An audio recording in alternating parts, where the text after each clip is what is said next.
It was a beautiful, calm spring Saturday morning. I awoke from my slumber, eager to play a sophisticated block-based construction game called Minecraft. So I went to my desk, booted up my computer, and clicked the game. I patiently waited for it to load. And I waited. And I waited, and you wouldn't believe it, but I waited some more. You see, my PC wasn't the top of the line, but it could get the job done. But it didn't have RGB lights. So that day, I decided the time had finally come for me to build my own first custom PC.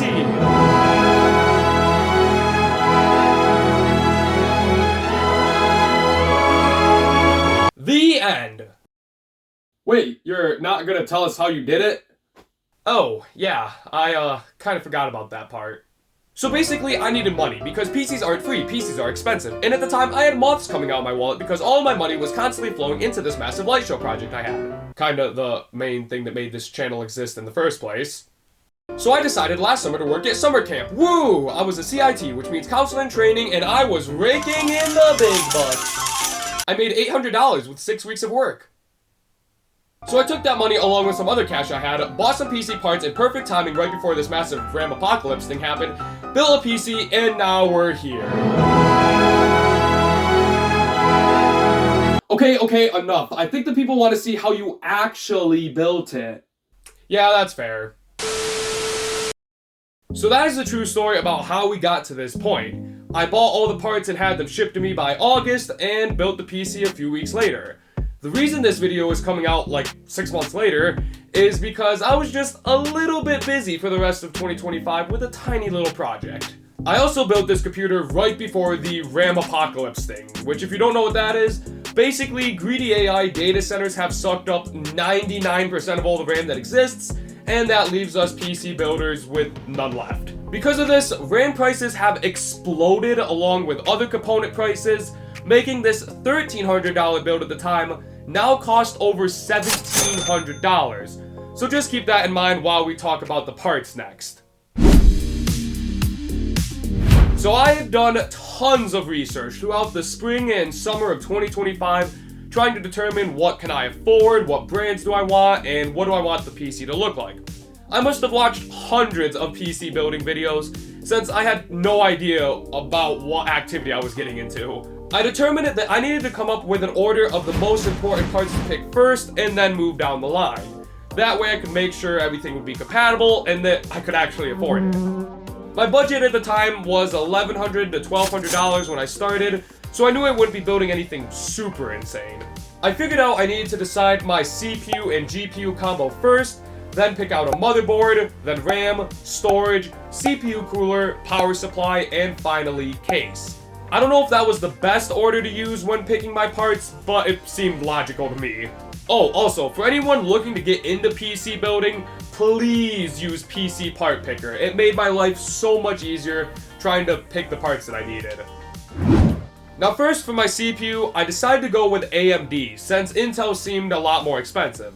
I also knew that I'd want an AM5 CPU, since I heard AM4 was slowly becoming irrelevant. This would also allow me to use DDR5 RAM, which I didn't fully understand what that meant at the time, but let's just say that was the best decision of my life now considering the current RAM situation. I settled on the Ryzen 7 7700X since it had 8 cores, and I knew I'd want as many cores as possible for video editing, gaming, and just lots of multitasking stuff. I got it for $242 at the time, and I think that was a really good choice for my budget. For the GPU, I struggled to decide for weeks between a lot of different options. I'd heard about this thing called VRAM and that you should try and get as much of it as you can, but all these cards seemed so expensive. But then, something awesome was released. The 9060 XT was released in June from AMD with both an 8GB and 16GB VRAM model. I snagged an XFX 16GB model for $379, which is awesome considering the prices now. As for the motherboard, I also did a ton of research with this because there are so many different variables when picking one. Does it have the correct CPU socket? Can it handle your RAM speed? Does it have all the I/O ports you want? Blah, blah, blah. But none of these questions were as important as this big one. How many RGB devices does it support? So I landed on the Asrock B650 Steel Legend, and I feel it was a great choice for a budget motherboard that had all the features I wanted. And I got that for $160. Now for RAM. My goal was to get 32 gigabytes of DDR5 RAM at least 6,000 megahertz for under $100. Yeah, that is probably never going to be possible again. I found this 2x16 gigabyte kit from T-Force with decent ratings and a 6400 megahertz option for the same price. I'm definitely picking that one instead. Now looking back, I have no idea if 6400 megahertz is better than 6000 because I know DDR5 RAM is weird. I don't know. All I can say is I have RAM in the middle of a RAM shortage, so I'm not going to complain. It was $97, by the way. Not to, like, brag or anything. For storage, I got the Western Digital Black SN770, which is a 1TB Gen 4 M.2 NVMe SSD. I really wanted a Gen 5 SSD, but the only options were cheap ones, and I know storage is crucial, and I didn't want to lose my data. Plus, my motherboard has 2 Gen 4 slots and a Gen 5 slot, so I could save that Gen 5 slot for an upgrade later down the road, which I already did. I got this SSD for $85. For the CPU cooler, I went kinda cheap and got the Thermalright Assassin X for $25. It had RGB, so it checked that box, and it had good reviews. It also had this fancy display with it too that could show you the temperature. However, it doesn't work with my computer since I'm using Linux. It's a whole nother story for another video. I'm mad about it though. The power supply, I went kinda crazy on and got the fully modular Vetroo 850 watt power supply. The story behind that is I wanted a whole white build, but all of the it'll get the job done power supplies were black, and to get a white power supply, I had to buy a high tier one. So I got this one, which I probably won't need to upgrade anytime soon, and that was $80. And finally, for the case, I got the awesome Lian Vector V100R ATX Tower case. I love this case so much because it was only $80. It's fish tank style, meaning there's glass on the front and the side, and I just loved the whole overall design of it. Oh, and also very important, it had RGB with it. Honestly, this was the best purchase of the whole build. Now, I did have to buy a few extra parts, like some more case fans for $14 and thermal paste for $9, because I didn't realize most CPU coolers come with thermal paste already anyway. So, extras for snack, I guess. This brought the whole total at the end to $1,262 after tax and shipping, which I think is a really good steal. So now that we know what parts we'll be using, let's get into how I built this thing. So if it wasn't already clear, at the time, I was a complete PC building noob. I watched a bunch of tutorial videos and tried talking to people who had built PCs before to figure out exactly what I needed to do, but it was all still overwhelming. After hours of extensive research, I determined the very first step is motherboard prep. This is where you put in the CPU, storage, and RAM all into the motherboard, and you can also attach the CPU cooler at this step too. But before any of that can happen, you have to unbox the motherboard. Okay, here we go. I'm gonna just start opening this. I don't think there's any more weight needed. Is there a better end to open this on? I think I'm gonna open it right here. I was not expecting this part to be so difficult. I'm literally on the first step and already struggling. Oh, I have it upside down, I think. There we go, okay. Wow. This is gonna be a great build. Get ready for like, pretty music to play. Oh my goodness. Look at this thing. This thing is so amazing. This is a $200 motherboard. Like, I don't feel like I can touch it. I don't have permission to. So I spent the next 10 minutes pulling out the motherboard, then sitting and looking at it, trying to figure out what do I do now. I figured the next best step would be to open the CPU cooler so I could take a look at how that attaches to the motherboard and how to install the brackets for that.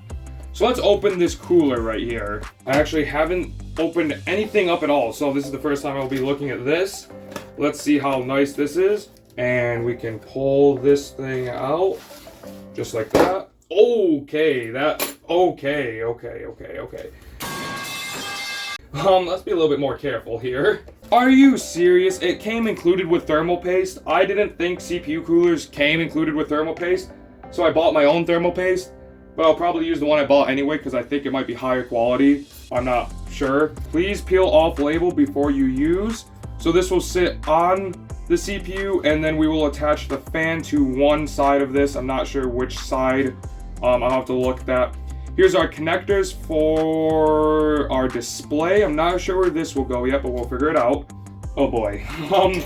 I might need to look at that manual because I have no idea what some of these parts are for. So that's what I decided to do.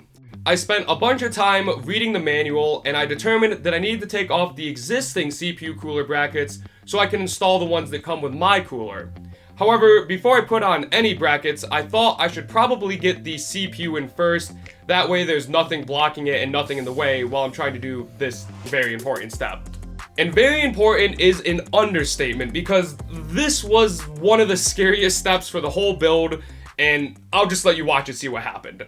Holy cow, there it is. Whoa, okay, don't go flying away on me. We're gonna open the CPU door, little gate here, push down. Wow, that's a lot of pressure on there. Do I need to be pushing that hard? I don't think I should push that hard. And the box is like bending. I don't like this. This feels very uncomfortable. That's a lot of pressure. Holy cow. Okay, it's open. I flip this up now, I think. Yep. All the pins seem to be in place. The little arrow is at the top left. So that means the CPU arrow, which is on the top left here, needs to be pointing that way. I know not to touch the CPU from the top or the bottom. Grab it from the sides, slowly lower it in, do not apply any pressure. Holy cow. I have a $250 CPU in my hand right now. I am so scared.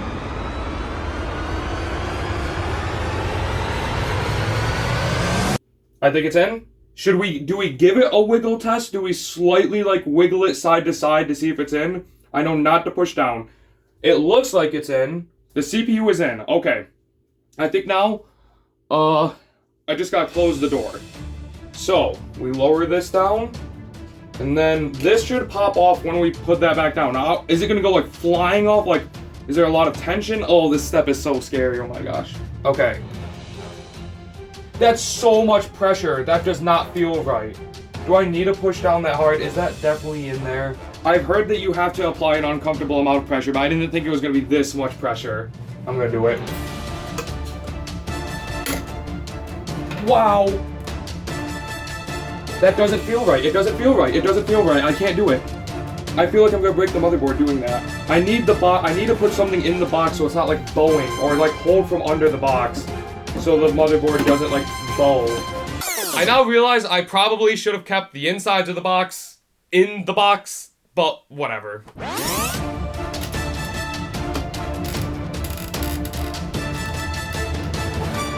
It's down. It's in. It's in. Take the cover off. I'm surprised that did not go flying. It's in. The CPU is in. Holy cow. Okay, deep breath. Okay. Everything seems to look good. Okay. The CPU is in. We did it. That's the hardest step from what I've heard. It goes uphill from here, right? Surely, right? Surely this isn't going to be foreshadowing anything. The box is slightly damp since it was sitting outside for 3 hours in the pouring rain when it got delivered. Nothing seems too wet. Oh my goodness. So once my heart rate finally recovered from that whole expensive step, I decided to go back to working on the CPU cooler. It was a little tricky fiddling around with the tiny screws and spacers, but I was able to figure it out. That seems to be going in correctly, okay. It does look like it matches the picture right here. For what the manual shows. Wait, I just realized this. I am building the computer that this video is going to be edited on. By the time you see this, this video would have been edited on here.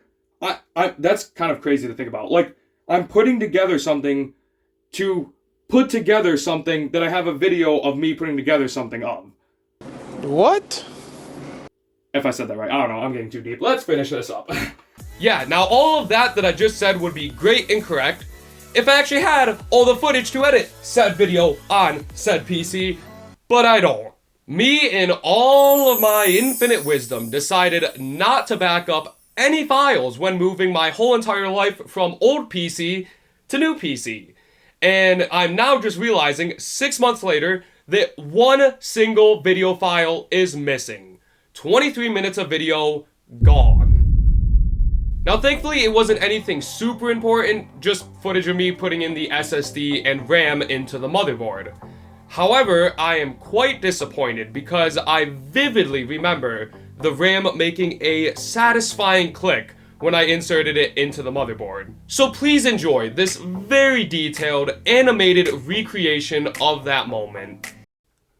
Click. Click. After I put in the RAM, the next thing I put in was the SSD. But instead of putting it at the top slot closest to the CPU, I decided to put my SSD in one of the two bottom slots, because the two bottom slots support up to Gen 4 speeds, but the top slot supports up to Gen 5 speeds. My SSD was Gen 4 like I said, so I wanted to leave that top one open in case I upgraded later on, which I already did this past Christmas. Now the final part of motherboard prep was attaching the CPU cooler to the CPU. Now you can do this later on, like once you get your motherboard in the case, but I wanted to do it now just to get it out of the way. But just like everything else, I spent 10 minutes messing around trying to determine the best way to do this. I had to figure out which way the air should flow, where all the cables have to plug in, all of that jazz. But now I also have to figure out though, cable management and where I want these cables to go, because I don't want to just dangle down the front. So to do this, I think we should get the case out to just get a look at it and see what wires I can send behind it, which ones can go in different places. That's what I'm stuck on. That's what we're gonna do. We're gonna unbox the case next. Oh gosh, it's huge. It's so big. Okay, how am I gonna get this thing out? Let's see here. It's on its side right now, or on its back, so we can tip this down and I should be able to slide it out. You know, I'm now realizing it might be easier if I just set it on the ground and pull it out from the ground, which is what I'm gonna try and do. And welcome back everyone to another episode of ASMR Off Camera Unboxing with Nick. Today off camera, we unbox a PC case.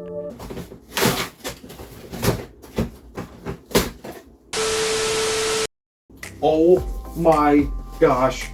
I'm speechless. I don't even know what to say. This thing is amazing looking. Oh, we got a manual up here. That's nice. This case is so big.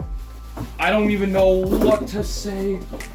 My goodness. Next, I began taking apart the whole case so I could figure out where all the parts are going to go inside. They included a bunch of zip ties and Velcro thingies, and overall, I just loved the whole design of this case. The next thing I did was open up the power supply so I could figure out where all of those cables were gonna go. There was nothing really special about the power supply other than it included way more cables than I'd ever need, so I threw out all the extras. I'm just joking, never ever get rid of your extra power supply cables. I don't feel like explaining why, but just trust me that all the PC building experts were cringing over that. Oh, also, another thing, trying to build a PC in a small room is basically impossible.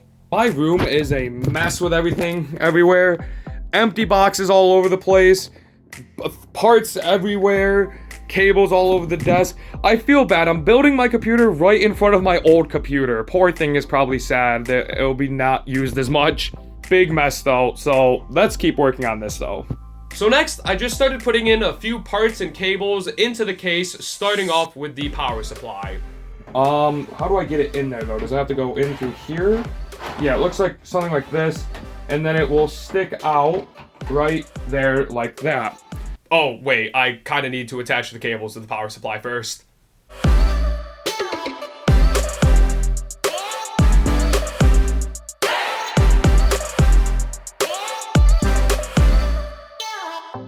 And while we're on the topic of cables, I wanted to figure out how I was going to get all the RGB lights to connect together and connect to the motherboard. For those of you that haven't figured it out yet, I'm just a little tiny bit obsessed with RGB lights, you could say. So I wanted control of every single LED in that case. The problem was all of the cables were linked together in weird ways, so I ended up spending 45 minutes just moving cables around back and forth, hoping my brain would get a light bulb moment about how I'm going to control everything. I was able to separate that into its own connector right here. RGB, now there are RGB connectors somewhere along the case devices on one output, because then you have voltage drop. I can control all of these separately in order. So this one's first, this one's second, this one's third. To save time, just know that I was able to get control of almost every LED. Some still had to be linked together, but it doesn't matter. So once I figured all of that out, I actually put in the power supply for real this time with the cables attached to it. But then, I couldn't avoid it anymore. The time had come for me to face my biggest fears and move on to the scariest step of all, which is putting the CPU cooler on the CPU. And the reason I've been avoiding that is because then I have to do the thermal paste, and I'm very scared for that part. Anything to do with the CPU at all, I'm very scared of. But let's clear this table out so we have room to do that. Ah yes, much nicer. Okay, so the first thing we need to do is figure out the first thing we should do. Many more minutes of thinking and reading later. Here's a zoomed in view. I have the thermal paste right here. Okay, I can't tell if it's already open or not, so I'm gonna like just slightly squeeze it. You know, I'm just gonna get straight into it. I'm gonna try and apply it. Nothing is coming yet. Imagine it like just explodes everywhere. Do I even have it open? Do I need to twist? Oh, I gotta twist it. Maybe I'm supposed to just do this with the cover off, because I pulled it off and now it comes out. No, wait, this seems wrong. I don't know. It is a tiny hole though. Okay, I'm gonna do it. I'm gonna do it. Here I go. Hopefully my head isn't in the way, because that would be really sad. Okay. So, oh, I kind of messed up towards the end, but that's okay. Let's go the other direction for the X.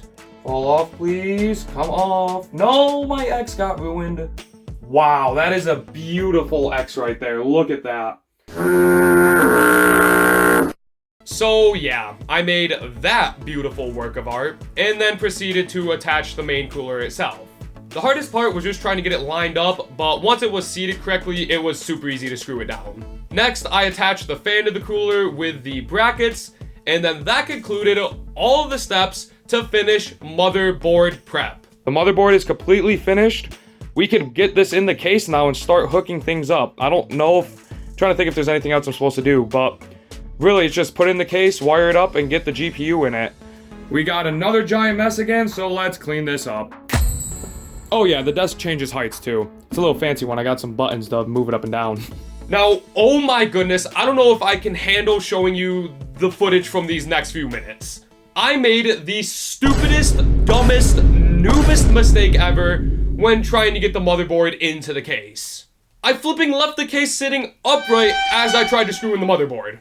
Oh my goodness, looking back, this is the dumbest thing ever. If I had just laid the case on its back, it would have been so much easier and I wouldn't have had a 20-minute long video of me trying to hold the motherboard in the case and screw it in all at the same time. So why don't we just watch a nice time lapse of this next part.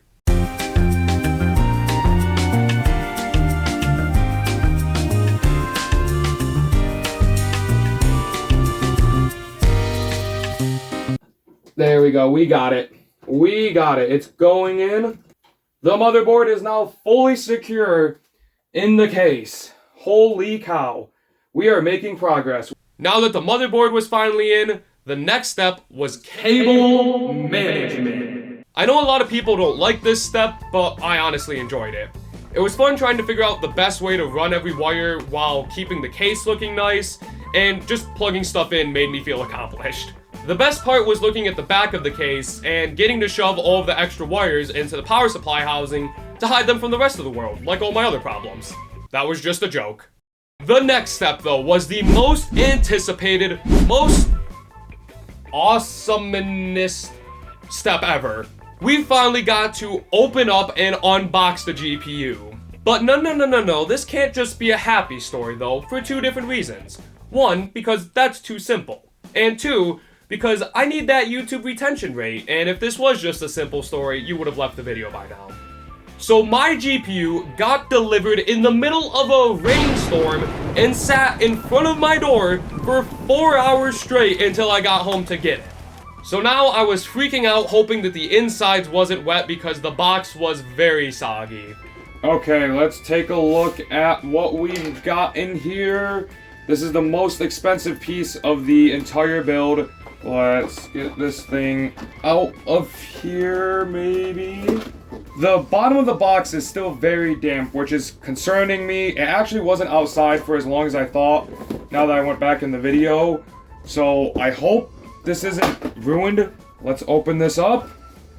Oh wow, that is completely soaked. Okay. Let's not don't worry about it. It'll be fine. It'll be fine. Giant sheet of installation warnings. Nothing seems too wet. Oh my goodness. It was a full-on tragedy. The inside of the box was so wet that you would have thought this was a water-cooled GPU. Just kidding. I don't know why I sounded so dramatic in the video, but it was fine. Oh my goodness, there it is. Doesn't look wet or anything on the inside. It was just the box. Now, like I said, this is black. It's the only black component because it would have been a lot more money to get it in white. But that's okay. I think it will look great, like, and stand out in the white case. I could have gotten a 2-fan version for a little bit cheaper, but I didn't want a small GPU in here. I thought it would look a lot better with a full 3-fan one. And, wait, is it upside down? Which way do I have to have it? Yeah, it's gotta go this way, yep. So this is what it will look. Wait, the fans are on the bottom? Aren't the fans only supposed to be on the top? Am I going crazy? Now that I had the GPU unboxed, I went and installed the GPU sag bracket that was included with my case. I probably didn't have to do this since the 9060 XT isn't that heavy, but I decided to do it anyway just to be on the safe side. Then, like I did with every other part, I spent 10 minutes just pretending to put it in until I actually got the confidence to do it for real. It took me like 6 times to finally get it in. I'll just let you watch and see what happens. Now I think I'm going to take this plastic wrap off right now so it's not in the way and I don't like have to forget about it. So let's just peel this off. Boring! And we can begin to insert the GPU. Now, I have heard that this also can require a large amount of force, and it might feel uncomfortable, and you gotta get it lined up correctly. Oh, do I need to open this first? Does that need to be opened? Yes, that would help. Okay, pushing the little thing to unlock it. How did I even make it this far? I'm so stupid. Let's see here. Please go in. Maybe. Do I need to go down a notch? I might have to actually open up another one, it looks like. One more down. I don't think it's gonna fit. Okay, that's not a problem. We can open one more, and if we have room to put the top one back in or something, we can do that later. Attempt number 2.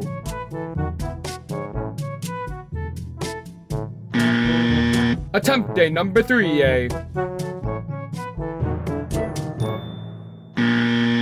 Attempt number 4. Attempt number 5.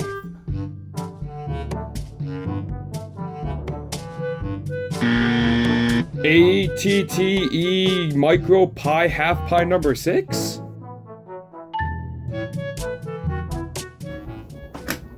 Oh, that felt good. Okay, I think I got it in. Yeah, that time it definitely made a much louder click. It seems like it's lined up right.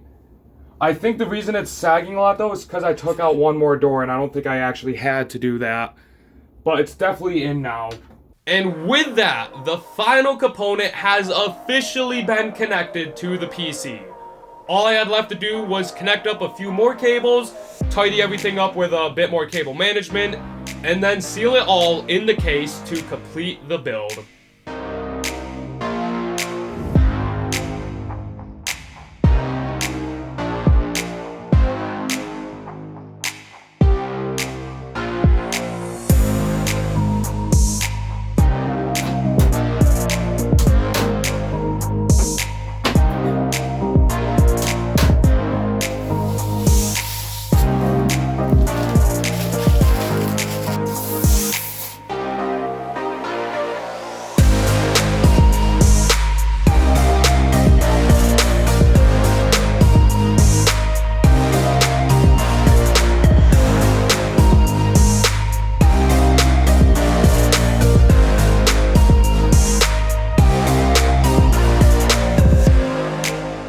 So that's the entire build.